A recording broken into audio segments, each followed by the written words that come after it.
Hello. Well, welcome to week three. Time just flying by here. And this week we're talking about the biological cognitive development and all of the adaptations that take place in the brain as young infants develop. Okay, you're going to read Borkland chapter two. It's a really good chapter on cognitive development.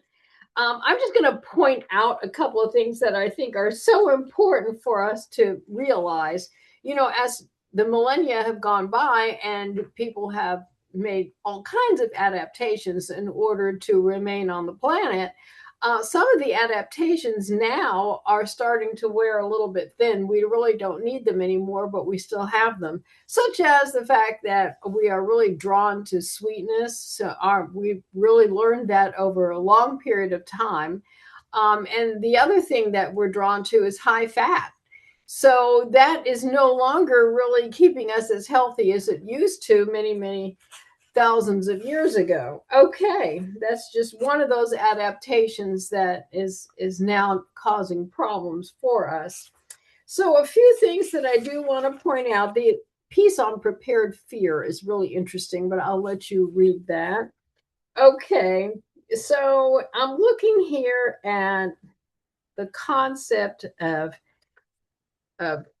sensitive periods. And they talk extensively about sensitive periods under the headline here, developmental timing. So if you're looking for it in an online piece, it's not going to be the same as my paper version of the book. But all cognitive development has a certain biological timeline, and development of language is one of those. Children generally learn how to talk at a particular time. Now, it's not all the same, and there's a wide variation, but it's basically within a certain time frame. Okay, so that's called the sensitive period. And as you read through this some more, you'll notice they continue talking about sensitive periods and the fact that Maria Montessori was one of the big proponents of waiting for children's sensitive periods before you taught things. For instance, you don't teach reading to a child who's not in the sensitive period yet for learning how to read. Because when you do that, it's frustrating for the child as well as the teacher, and not much reading is going to take place.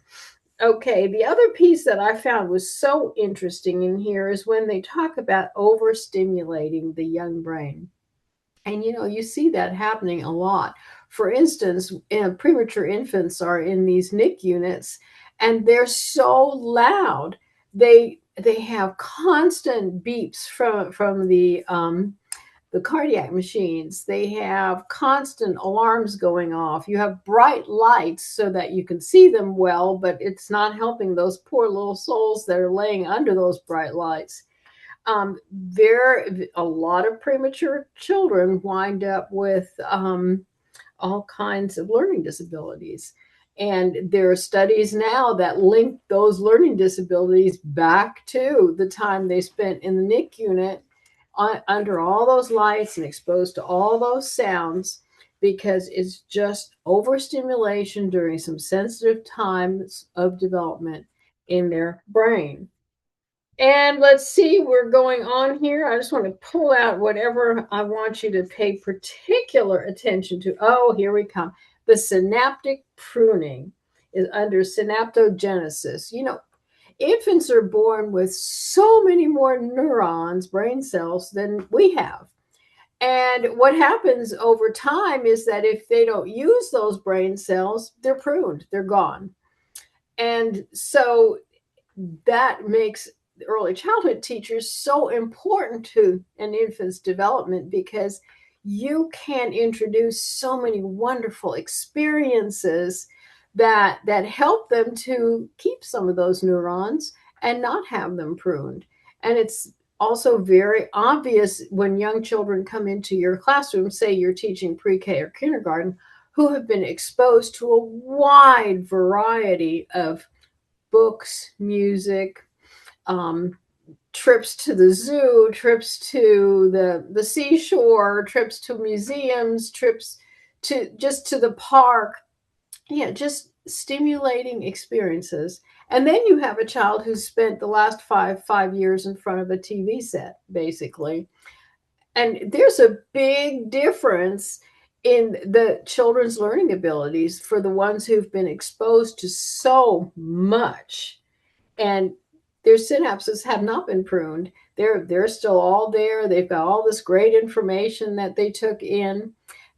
Puts us in a position as early childhood educators to provide as many great experiences, learning opportunities for young children to really build up their synapses and keep their neurons, is so they can use them for the rest of their lives. Okay, let's see what else. Synaptic pruning, they go on and on and on that, because it is such an important piece. And the last thing I want to point out in this chapter is the part on plasticity, because young children's brains have the ability to go back. Say they have experienced a lot of trauma in their young lives, and that's really affected their cognition. That brain has the ability to repair itself to a certain extent if they have some experiences that are very good, very nurturing, and really help them to reestablish that nice, calm, positive self concept, and so on and so forth. Again, early childhood teachers are in a great position to do that for young children. So you can work with the fact that children have the plasticity, that they can make changes to their brain, but we are in a position to help them do that. Okay, looking forward to what you have to say this week for your chapter review questions number 1. And then I also have a piece in there this week that's just a supplemental. If you're interested, that's fine. If not, you don't have to read it.